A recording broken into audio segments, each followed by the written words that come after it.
Bonjour à tous et bienvenue sur notre chaîne dédiée à la maîtrise des normes ISO.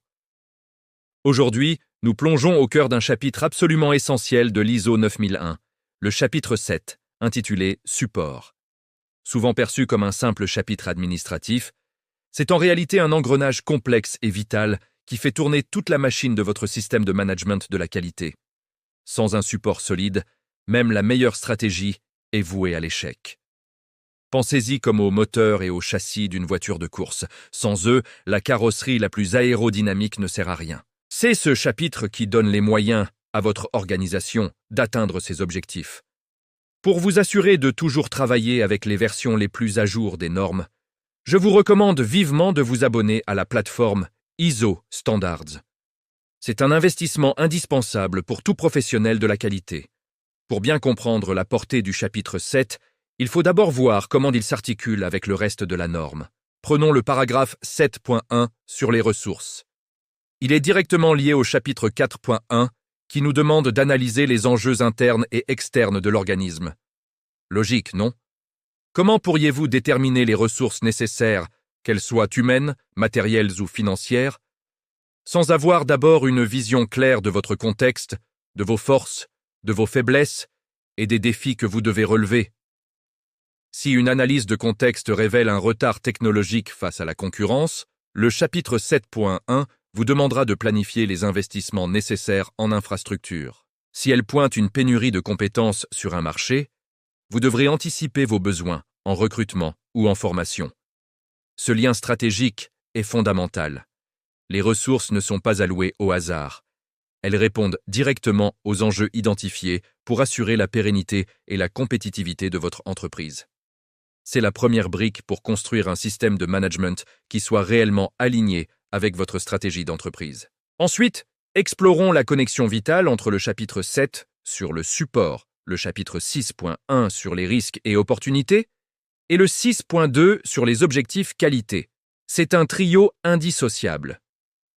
Une fois que vous avez identifié vos risques et opportunités, comment allez-vous les traiter? En définissant des actions qui elles-mêmes nécessiteront des ressources. Par exemple, si vous identifiez un risque lié à la dépendance vis-à-vis d'un seul fournisseur, le chapitre 7 vous poussera à allouer des ressources pour en qualifier un second. De même, vos objectifs qualité, définis au 6.2, ne sont pas de simples vœux pieux. Chaque objectif, comme réduire le taux de non-conformité de 10%, doit être soutenu par un plan d'action concret. Et ce plan d'action va inévitablement faire appel aux éléments du chapitre 7. Quelles personnes seront impliquées? Auront-elles les compétences nécessaires? De quels équipements auront-elles besoin? Comment la communication autour de cet objectif sera-t-elle gérée? Le chapitre 7 fournit le carburant et les outils pour transformer vos ambitions stratégiques et vos objectifs en résultats tangibles. Sans le support adéquat, la gestion des risques et la poursuite des objectifs restent purement théoriques. Maintenant, entrons dans le détail du chapitre 7, en commençant par son pilier, le 7.1, les ressources. Ce paragraphe est bien plus large qu'on ne l'imagine. Le 7.1.1, généralité, pose le principe. L'organisme doit déterminer et fournir les ressources nécessaires pour l'établissement, la mise en œuvre, la maintenance et l'amélioration continue du système.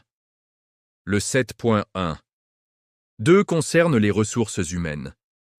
Il ne s'agit pas seulement d'avoir assez de personnel, mais d'avoir les bonnes personnes au bon endroit.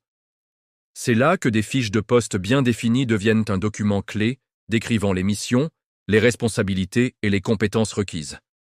Ensuite, le 7.1. 3 traitent de l'infrastructure.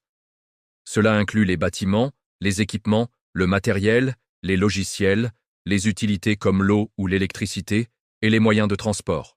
Pour prouver que vous maîtrisez ce point, un inventaire de vos équipements critiques et un plan de maintenance préventive sont des documents quasi incontournables. Le 7.1. 4. C'est l'environnement pour la réalisation des processus. Attention, on ne parle pas ici d'écologie, mais des conditions de travail. Température, bruit, éclairage, ergonomie. Il s'agit de garantir un cadre qui permette de réaliser un produit ou un service conforme. Le 7.1. 5 s'attaque aux ressources pour la surveillance et la mesure. Quels instruments utilisez-vous pour contrôler la qualité? Sont-ils étalonnés? Un plan d'étalonnage et les certificats associés sont ici essentiels. Enfin, le 7.1.6, connaissances organisationnelles, est une pépite souvent sous-estimée. Il s'agit du capital savoir de l'entreprise. Comment le capturez-vous, le maintenez-vous et le partagez-vous pour ne pas qu'il disparaisse avec le départ d'un collaborateur clé? La gestion de ces connaissances est stratégique. Après les ressources matérielles, la norme met l'accent sur l'humain avec les paragraphes 7.2 sur les compétences et 7.3 sur la sensibilisation. Le 7.2 est très clair. Vous devez déterminer les compétences nécessaires pour chaque poste ayant une incidence sur la performance et l'efficacité du système qualité. Ensuite, vous devez vous assurer que les personnes concernées possèdent ces compétences sur la base de leur formation, de leur expérience ou des deux. Et si ce n'est pas le cas, vous devez mener des actions pour acquérir ces compétences, comme de la formation, du tutorat ou une réaffectation. L'outil parfait pour gérer cela est la matrice de compétences, qui cartographie les compétences requises par poste et les compétences actuelles de chaque collaborateur, mettant ainsi en évidence les écarts à combler. Un plan de formation annuel en découle naturellement. Mais avoir des gens compétents ne suffit pas. Le 7.3 sur la sensibilisation exige que chaque collaborateur soit conscient de la politique qualité, des objectifs pertinents, de sa propre contribution à l'efficacité du système et des implications s'il ne respecte pas les exigences. C'est le passage de la compétence technique à la culture qualité. Il ne s'agit plus seulement de savoir-faire, mais de comprendre pourquoi on le fait. C'est ici que l'on touche à l'éthique professionnelle et à l'engagement personnel de chacun envers la qualité. Un système ne peut fonctionner efficacement si l'information ne circule pas. C'est le rôle du paragraphe 7.4, la communication. La norme nous demande de bien planifier notre communication, en interne comme en externe. Pour chaque type de communication pertinente pour le système qualité, vous devez déterminer sur quoi communiquer, à quel moment, avec qui, comment le faire et qui en est responsable. Cela peut sembler bureaucratique, mais c'est en réalité très pragmatique. Imaginez un changement de spécification produit. Si l'information n'est pas communiquée clairement et au bon moment à la production, aux achats et aux services clients, c'est le chaos assuré. Un document très utile ici est le plan de communication.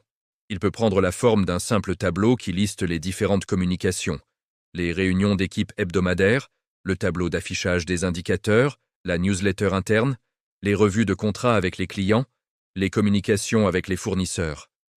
Ce plan garantit que rien n'est oublié et que tout le monde dispose de l'information dont il a besoin pour bien faire son travail. Une communication maîtrisée évite les malentendus, les erreurs et renforce la cohésion des équipes. Enfin, nous arrivons au paragraphe 7.5, les informations documentées. Ce terme a remplacé les anciens procédures et enregistrements pour offrir plus de flexibilité. La norme vous demande de maîtriser le cycle de vie de vos informations documentées. D'abord, lors de la création et de la mise à jour, vous devez vous assurer que l'identification est claire, avec un titre, une date, un code, que le format est approprié, langue, version, support papier ou électronique, et que la revue et l'approbation sont formalisées. Ensuite, et c'est crucial, vous devez maîtriser ces informations.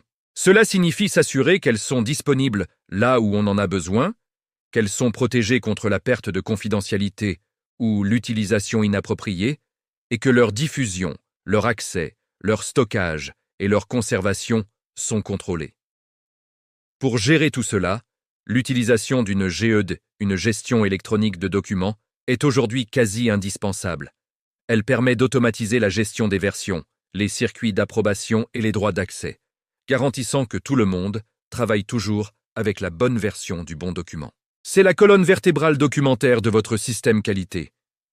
Pour conclure, le chapitre 7, Support, est bien plus qu'une simple liste de moyens.